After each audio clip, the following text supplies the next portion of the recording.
Hello and welcome to audio highlights for Chapter 9, Individuals and Families of African Descent.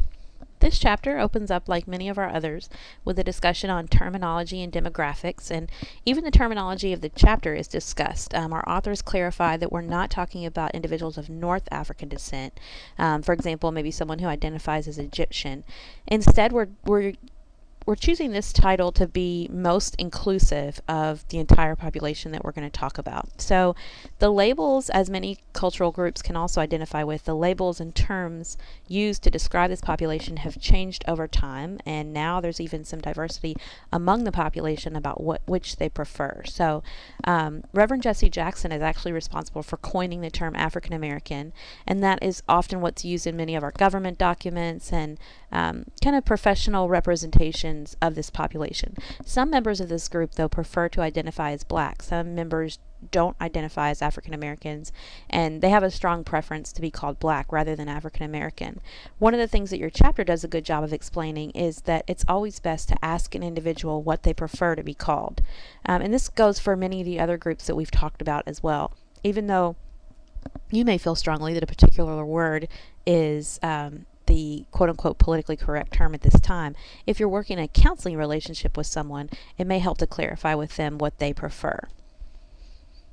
The chapter also gives us a little bit of history because it's impossible to understand this group, like many others, without understanding their history. And sometimes that's a question that students may ask in terms of, well, shouldn't I treat a client of African descent the same as I would another client? And in some ways, many ways, yes, but in some ways, we've all experienced different things, and in our society, we're treated differently according to perceptions of race, ethnicity, socioeconomic status, disability, etc. So we haven't had the same experiences, and therefore, if you want to have the best working relationship with an individual, you do want to know about that person's culture, and you want to treat them in the way that is most effective and best for the relationship. So one part of the history that you may not be aware of, or you may be aware of, is called the one-drop rule, which really provides evidence of what we would call a hierarchical system. This dates back to slavery, in which people at this time determined that if an individual had quote-unquote one drop of black blood, that slave owners primarily determined that that individual was therefore black. So it's interesting that members that were not members of that minority group were telling actual members who and what classifications form their identity.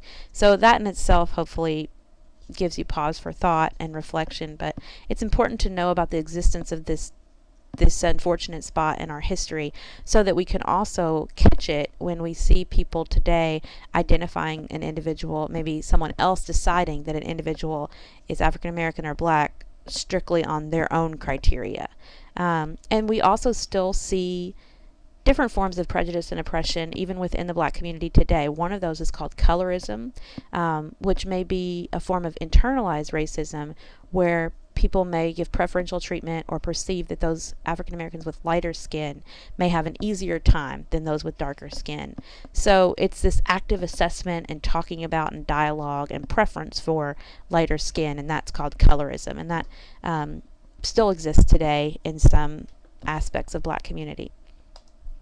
As I mentioned, it is important to understand the history. Our chapter does a good job of going through the discrimination experiences faced by individuals of African descent over time. We know that slavery ended in 1865, but there still were a number of laws that were maintained and supported to an extent that segregation still exists today in terms of neighborhoods, many community events and clubs and places where people hang out and spend time. It's not institutionalized segregation, meaning it's not legally imposed, but it's still very apparent in our society. So today's racism has changed a bit in that it's often more passive or hidden, unconscious. So our chapter introduces us to words like microaggressions, micro-insults, and micro-invalidations. And you should be at an advantage of this because we've already spent some time in our course reflecting on microaggressions and what they mean.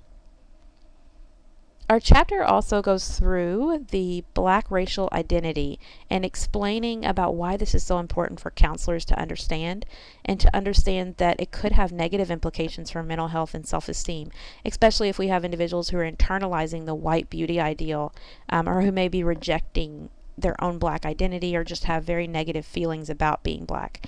It can also be very positive, though, in terms of a protective function against negative societal messages if a person identifies positively with their Black racial identity. So, as therapists, counselors, or social work professionals, we want to use a strength-based approach, and so we'd really want to look at things like the strong kinship and affiliation that many families of African descent share and enjoy. Extended family is a huge strength, spirituality, feeling connected, and so we want to spend as much time, if not more, with the strengths of this community as we look at things like risk factors and those types of things.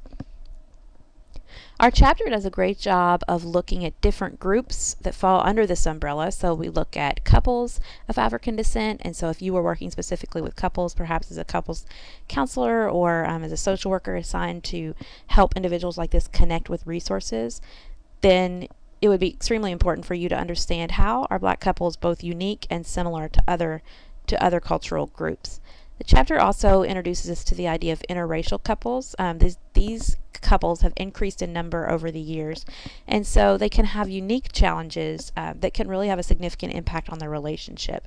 So a multicultural competent counselor would look at these issues and talk openly with them if they were working with couples that were in an interracial relationship. We also look at some of the challenges faced by children of African descent. We have a number of educational concerns, an achievement gap, and also a blame perspective, in that when a child or a student who's African American is struggling, they're almost blamed or as responsible for their own failure. So we treat children of African descent in our society differently, and that's apparent when you look at the outcomes.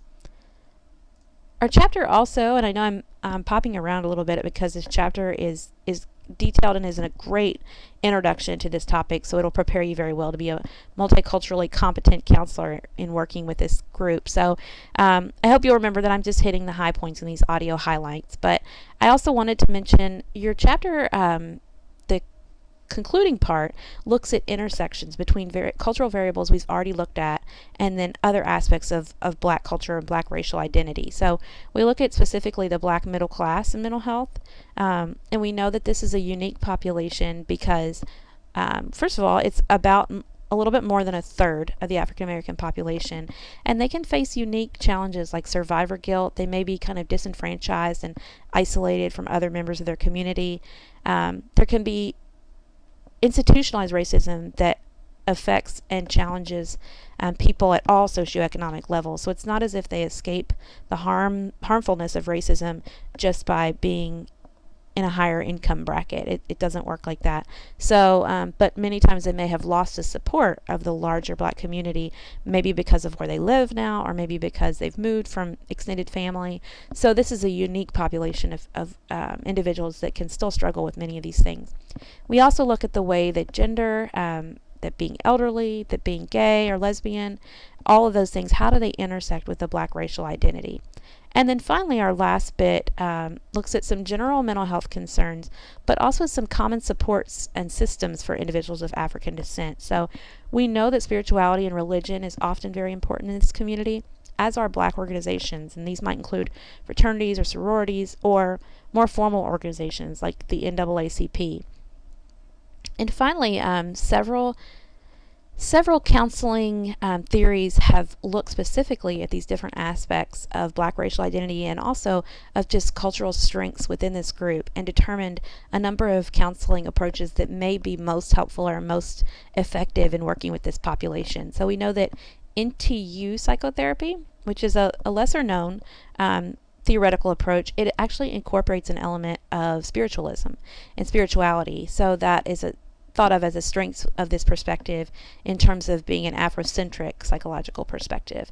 And then we also look at client-centered counseling and how that relationship could be particularly conducive to creating an equal relationship between therapist and client and really working collaboratively towards some goals.